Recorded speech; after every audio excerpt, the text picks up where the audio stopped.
Te alabamos, Señor. Amén. Bendecimos tu nombre, Sí. porque, Señor, grande es el misterio y la piedad, grande es tu salvación, Sí. grande es tu preciosa persona, Señor. Amén. En esta hora, ayúdanos, Señor, a poder, Señor, conocerte más y ver tu obra preciosa, Señor. Dame de tu gracia para poder ministrar, da gracia a los hermanos para poder recibir. Seas tú aquel que pase sobre nosotros, venciendo toda dificultad, toda barrera de nuestra naturaleza, Amén. y puedas sembrarte en nuestros corazones con la luz de tu palabra, Señor. Edifícanos, Señor, te necesitamos. Bendito, Señor, te necesitamos, Señor. Amén. Gloria a ti, Señor. Amén. Amén. Vamos a leer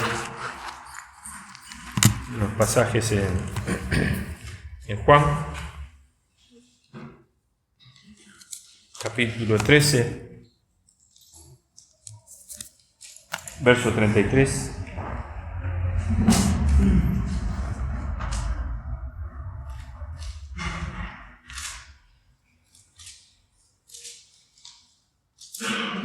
Juan 13, 33. Después leemos el 36 en adelante. Hijitos, aún estaré con vosotros un poco, me buscaréis, pero como dije a los judíos, así os digo ahora a vosotros, a donde yo voy vosotros no podéis ir. El 36. Le dijo Simón, Pedro, Señor, ¿a dónde vas? Jesús le respondió, a donde yo voy no puedes seguir ahora, mas me seguirás después. Le dijo Pedro, Señor, ¿por qué no te puedo seguir ahora? Mi vida pondré por ti. Jesús le respondió, ¿tu vida pondrás por mí?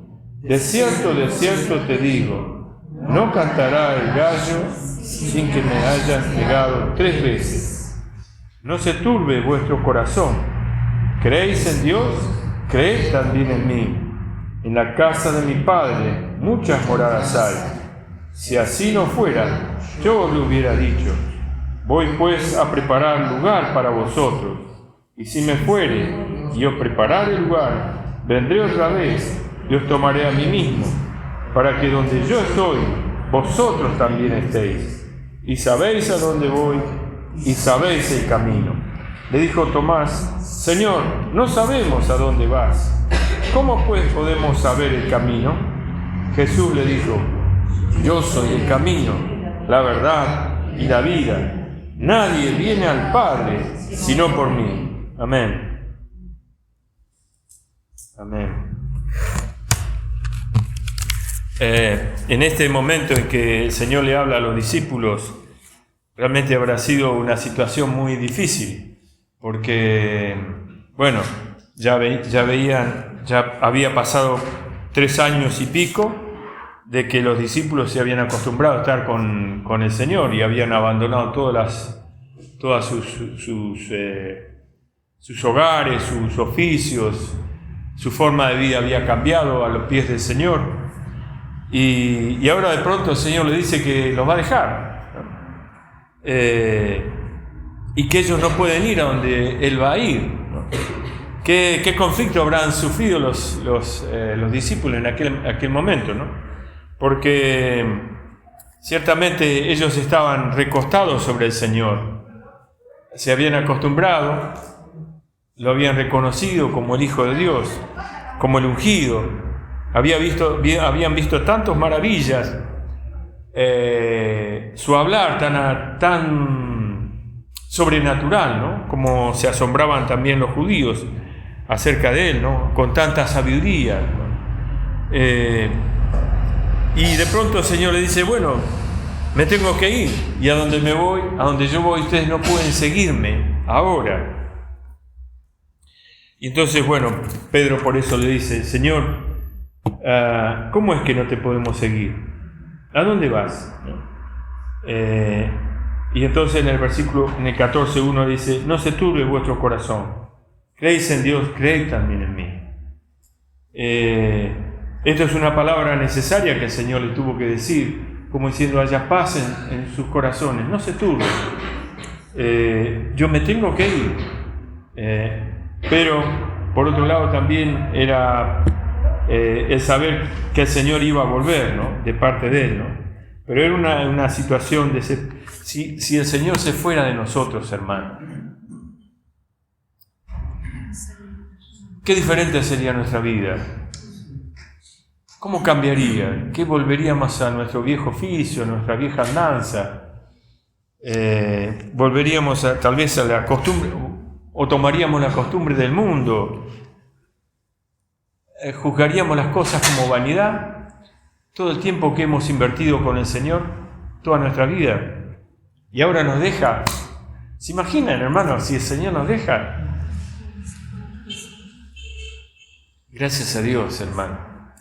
Aún en el día de hoy uno puede confiar: Señor, yo no te puedo seguir, si tú no estás, yo no te puedo seguir. No podemos seguir adelante, ¿no?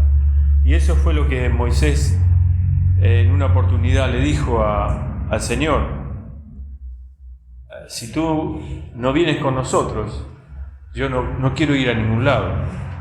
Y eso es tan cierto, ¿no? Y debería ser así siempre en nuestro corazón. Señor, yo quiero ir donde tú estás. Yo quiero caminar contigo. Yo quiero andar contigo, ¿no? De tal forma, así también le pasó a Enoc, ¿no? Que unos cuantos años caminó con Dios. Unos cuantos años, ¿no? Muy solitario tal vez. Y Dios se lo arrebató, ¿no? Que nuestra andar sea también similar, ¿no? Y hermanos, sería tan triste si nos tuviésemos que arreglar con todas las cosas solos. Con todas las cosas solos, ¿no? Pero podemos dar testimonio, hermanos, que realmente el Señor nos ha ayudado. Amén. Hasta aquí nos ha ayudado el Señor. Y podemos contar sus maravillas, ¿no? Y eso nos trae paz. Saber que el Señor es fiel. Que el Señor es fiel. Y dice entonces el versículo 2: en la casa de mi Padre muchas moradas hay. Si así no fuera, yo lo hubiera dicho. Voy pues a preparar lugar para vosotros. Una sorpresa para ellos, porque ellos no estaban ni pensando ir a ningún lado, ni siquiera una casa donde poder morar, ¿no? Ellos pensaban tal vez de que Él era el Mesías, y bueno, este era el libertador, aquel que iba a venir para traer la paz y el reinado sobre Israel, etcétera, ¿no? La liberación del pueblo, ¿no? Y de pronto le habla de un lugar nuevo, de una casa donde ellos iban a habitar. Allí los quería llevar el Señor, ¿no? Y dice: en la casa de mi Padre. ¿Cuál es la casa del Padre, hermanos? Si nosotros vemos en el capítulo 2 de Juan, el capítulo 2 de Juan, versículo 16 y un poquito adelante, dice: y dijo a los que vendían palomas: quitad de aquí esto, y no hagáis de la casa de mi Padre casa de mercado. Entonces se acordaron sus discípulos que está escrito: el celo de tu casa me consume. Y los judíos respondieron y le dijeron: ¿qué señal nos muestras, ya que haces esto? Respondió Jesús y le dijo: destruid este templo, y en 3 días lo levantaré. Dijeron luego los judíos: en 46 años fue edificado este templo, y tú en 3 días lo levantarás. Mas él hablaba del templo de su cuerpo. Entonces, aquí estaba sucediendo una transición, ¿no? De un lugar físico a otro lugar que era la casa propia del Padre, que todavía los discípulos no entendían, ni siquiera en aquel tiempo, en el pasaje del capítulo 2 de Juan, nadie entendía que iba a destruir el templo. Ellos pensaban que el templo físico iba a destruir, pero él estaba hablando de su cuerpo, ¿no? Y que en 3 días lo iba a levantar. Hasta ese momento, esa era la casa de Dios, ¿no? ¿Qué es la casa de Dios para el hombre? Es donde Dios habita. Y todos nosotros sabemos que Dios tiene un trono. El Padre, que donde allí el Señor Jesús dejó, estando a la diestra del Padre, se humilló a sí mismo tomando forma de hombre, como dice Filipenses, ¿no? Pero sobre la tierra, el hombre se podía encontrar con Dios en el templo físico, ¿no? Aunque ese era muy limitado, no todos podían tener ese acceso al templo, mejor dicho, al lugar santísimo, plenamente a la presencia del Señor, ¿no? Pero Dios, el Señor Jesús vino para cambiar ese lugar de morada, ese lugar donde era la casa de Dios. Y Él le dice: en la casa de mi Padre muchas moradas hay. Si así no fuera, yo lo hubiera dicho. Voy pues a preparar lugar para vosotros. Señor Jesús, bendito sea el nombre del Señor. Oh Señor, nosotros sabemos que no hay problema, hermano, quédese tranquilo, en el nombre del Señor. Paz. Nosotros sabemos que en forma general, toda la cristiandad, cuando se habla de esto, de la casa del Padre, están pensando en un lugar celestial. Y si es en ese sentido, espacio, todo el infinito es tan grande, y el cielo donde el Señor habita, no sé, no lo conocemos, pero me imagino que no tiene que levantar ningún cuarto, ninguna pieza, ninguna habitación, ningún palacio, ninguna mansión, ninguna casa. Si fuera así, el Señor es el albañil que tiene que construir moradas, porque Él dice: voy pues a preparar lugar para vosotros. ¿Por qué tenía que ir a preparar? ¿Qué es lo que faltaba? ¿O cuál era el inconveniente? Que no había moradas preparadas.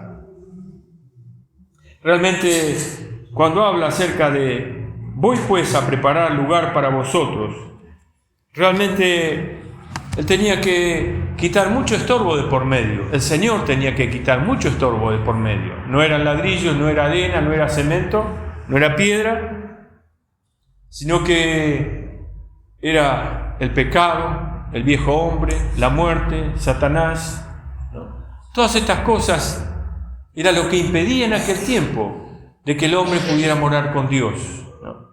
Y esto es interesante, porque si Él no quitaba eso del medio, era imposible que el hombre pudiera tener una habitación con el Señor.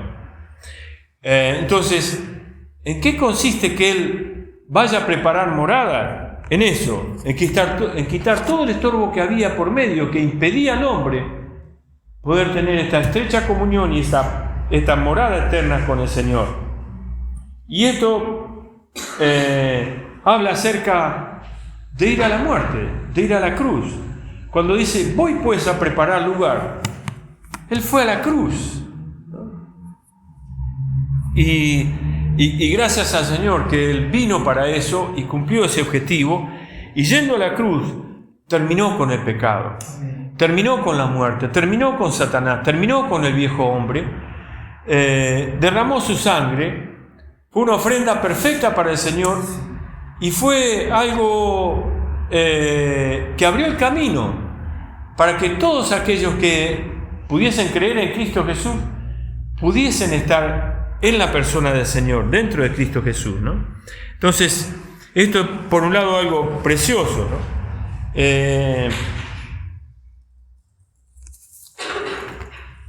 Gracias a Dios que el único que podía hacer esto era el Señor Jesús.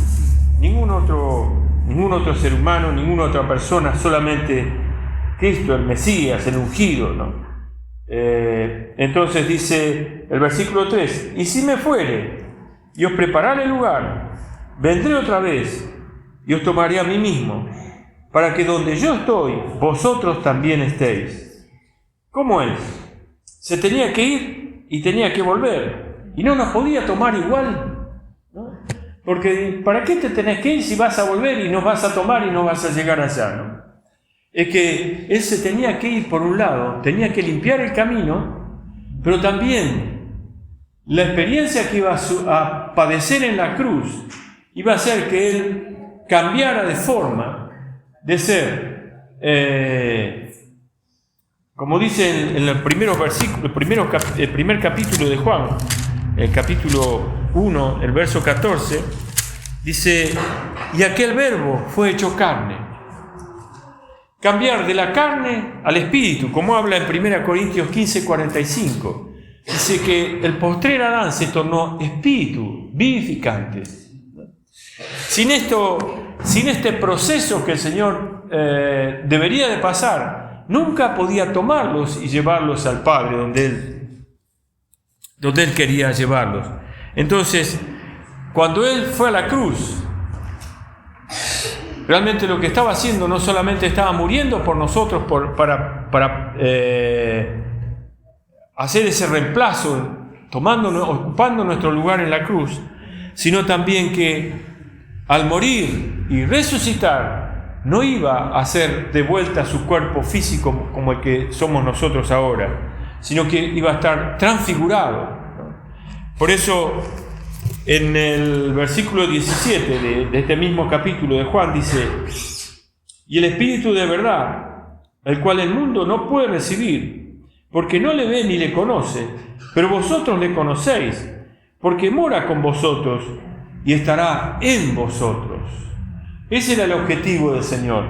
Mientras Él no iba a la cruz y moría y resucitaba, solo Él podía estar en la compañía con todos ellos.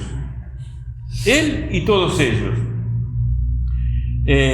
Por eso dice, porque mora con vosotros, pero estará en vosotros. Y eso es el objetivo que fue a morir en la cruz, para estar en los discípulos, dentro nuestro, en definitiva, ¿no? Y entonces, cuando Él dice, vendré otra vez, ¿cómo volvió? No volvió como cuando se fue. Se fue un hombre, el Verbo encarnado. Cuando volvió espíritu vivificante. Por eso nosotros podemos ver en Juan 20, 22, que cuando se acercó a sus discípulos, después le dijo, sopló sobre ellos y les dijo, recibid el Espíritu. Ahora sí, cuando ellos recibieron el Espíritu Santo entró dentro de ellos. Y el Espíritu Santo no es más que Cristo Jesús en el Espíritu, para darnos vida, para llevarnos a esta morada permanente, ¿no? Y entonces, acá volviendo al versículo 3, dice, y os tomaré a mí mismo, para que donde yo estoy, vosotros también estéis. Bien, entonces, ¿dónde estaba el Señor después de la resurrección? ¿En dónde estaba? Nosotros podemos argumentar andaba todavía por ahí en la tierra, en Jerusalén, etcétera, ¿no? Pero acá no está hablando de un lugar físico. Si nosotros leemos versículos 10 y 11, dice de Juan 14, ¿no creéis que yo soy en el Padre y el Padre en mí? Yo soy en el Padre, yo existo en el Padre, yo estoy en el Padre y el Padre en mí. Las palabras que yo os hablo, no las hablo por mi propia cuenta, sino que el Padre que mora en mí, Él hace las obras. En otros pasajes dice, yo y el Padre uno somos. No es que estaba el Padre al lado de Él, el Padre estaba dentro del Hijo y el Hijo dentro del Padre. Probablemente esto no lo entendamos, no lo podamos razonar, ¿no? Porque es más allá de nuestro entendimiento. Pero dice el versículo 11, creedme que yo soy en el Padre. Y esto es lo más importante, creer que Él es en el Padre. Él es en el Padre en mí, y el Padre en mí. De otra manera, creerme por las mismas obras. Entonces, en definitiva, hermano, de ninguna manera Él podía tomar a alguien físicamente y llevarlo dentro de otra persona, si no se tornaba el Espíritu, ¿no? Entonces, cuando Él fue a la cruz, murió, resucitó, se levantó este espíritu vivificante o espíritu que da vida y entró en sus discípulos. Y ahora sí, Él estaba morando dentro de los discípulos, ¿no? Y podía llevarnos a las propias moradas con el Padre, ¿no? Nosotros sabemos que Dios es tres, Padre, Hijo, Espíritu. Los tres viven, existen uno dentro de otro, ¿no? Coineran uno dentro del otro, ¿no? Esto es algo que, bueno, sobrepasa nuestro entendimiento, ¿no? Pero hay que creerlo, aceptarlo así, ¿no? Por eso dice en el versículo 20, dice: en aquel día vosotros conoceréis que yo estoy en mi Padre, y vosotros en mí, y yo en vosotros. Es el día en que el Señor Jesús vino y sopló el Espíritu dentro de los discípulos. Por eso el temor que ellos tenían era que no lo deje solo. Y el versículo 18 dice: no os dejaré huérfano, vendré a vosotros. Y alabado sea el nombre del Señor, hermanos, que también esta experiencia es la que nosotros podemos vivir. No estamos solos. El Señor se ha infundido dentro nuestro, ¿no? Ahora bien, lo que a mí me asombra, hermanos, es que no hace un lugar fuera de la persona de Dios para nosotros. No prepara una habitación, como muchos creen, ¿no? Que hay un ranchito, un palacio, etcétera, mansiones, ¿no? Él nos lleva dentro del Padre mismo, ¿no? Y esto es algo maravilloso, ¿no? Maravilloso, ¿no?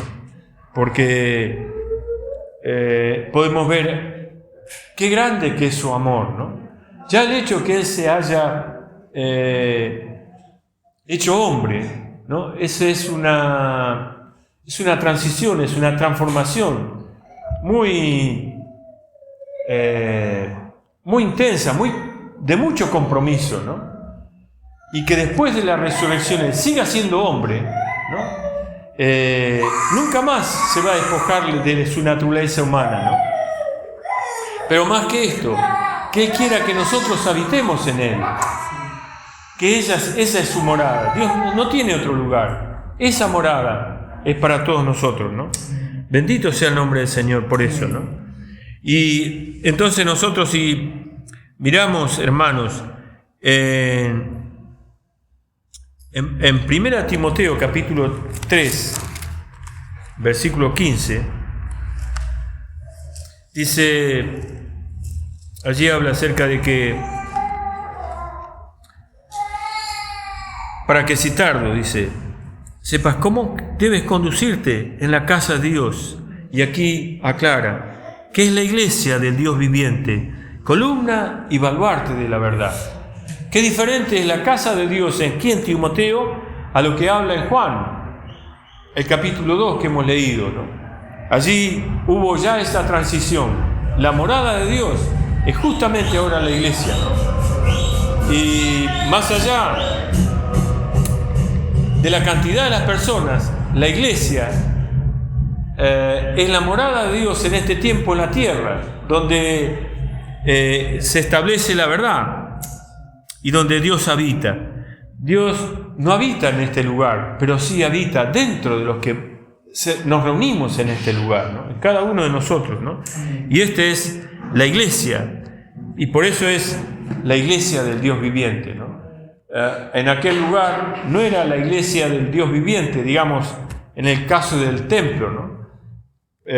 Ahora sí, porque Él vive dentro de los hermanos, ¿no? Dentro de su pueblo, dentro de la iglesia, ¿no? Dentro de los miembros de la iglesia, ¿no? Bendito sea el nombre del Señor por esto, ¿no? La casa de Dios es la iglesia. Y también lo podemos ver en Efesios capítulo 2, versículo 22. 22 y 23. Dice, y sometió todas las cosas bajo sus pies, y lo dio por cabeza sobre todas las cosas a la iglesia, la cual es su cuerpo, la plenitud de aquel que todo lo llena en todo. Bendito sea el nombre del Señor. Así que entonces, Él es la cabeza de la iglesia, y su cuerpo es la iglesia. Pero dice, la plenitud de aquel que todo lo llena en todo. Él es plenamente, está dentro del cuerpo, dentro de su cuerpo, ¿no? Es la iglesia en plenitud. la plenitud de Él está dentro de sus miembros, ¿no? Bendito sea el nombre del Señor por esta maravillosa morada que el Señor hizo para que nosotros habitemos hoy en Él, ¿no? Después hay otra comparación. En esto podemos ver que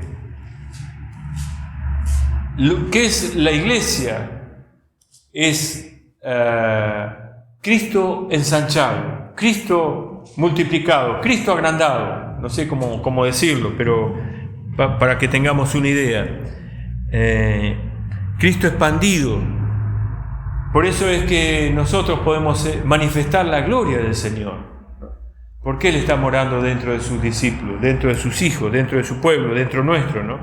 Y gracias a Dios que es así, y ha sido una bendición para nosotros que la iglesia no es un lugar donde los hermanos se reúnen para tratar de adorar a Dios o vivir de una forma bondadosa, buena, ¿no? Sino que la iglesia es donde el Señor habita, y donde el Señor habita realmente es un lugar lleno de gloria, lleno de gracia de Dios, ¿no? Y que no existe el esfuerzo del hombre, en que podemos disfrutar de su persona y de todos los atributos que el Señor tiene, ¿no? Porque también nos ha llenado de tanta gracia, ¿no? Nos ha bendecido al Él entrar dentro nuestro como el Espíritu que da vida, ¿no? Por eso es que podemos experimentar de su poder, de su fuerza, de su gracia, de su gozo, de su paz, ¿no? De su amor. Y todo lo que Él es y todo lo que Él tiene está en nuestro interior, ¿no? Para que nosotros podamos disfrutarle a Él y por Él podamos vivir siendo llenos de toda la gracia del Señor, ¿no? Y otra experiencia que podemos ver en el versículo 14 del 1 de Juan, capítulo 1, versículo 14, que recién hemos citado.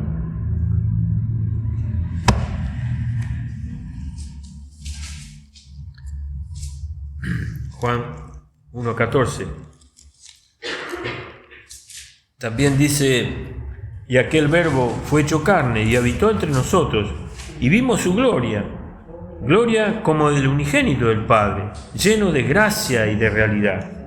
Aquí se muestra como el unigénito, pero en Romanos 8:29, por ejemplo, y hay otros pasajes también, pero en Romanos 8:29 dejó de ser el unigénito.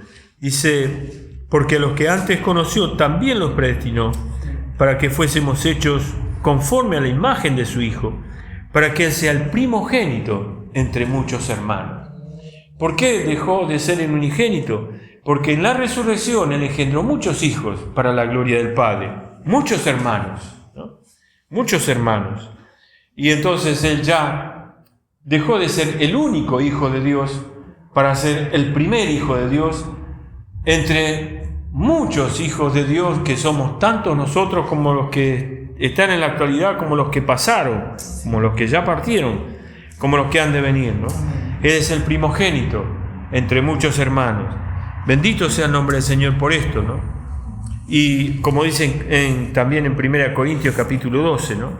Versículos 12 y 13.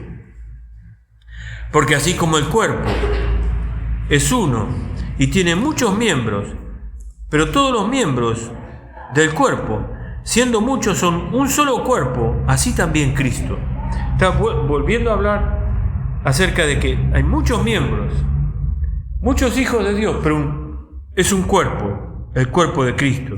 Y el versículo 13 dice: porque por un solo espíritu fuimos todos bautizados en un cuerpo, sean judíos o griegos, sean esclavos o libres, y a todos se nos dio a beber de un mismo espíritu. O sea, ese espíritu que nos salva, también nos engendra como hijos, también nos mete dentro del cuerpo de Cristo, ¿no? Entonces, ninguno anda disperso por ahí, ¿no? Por eso que el Señor nos libre de toda independencia, porque ahora estamos en el cuerpo, ¿no? Y esa es la morada de Dios. Cuando el Señor venga por segunda vez, Él viene a buscar a su iglesia y levantar a su iglesia para que definitivamente salgamos de este ámbito donde estamos y Él nos comparta un cuerpo glorificado, seamos transformados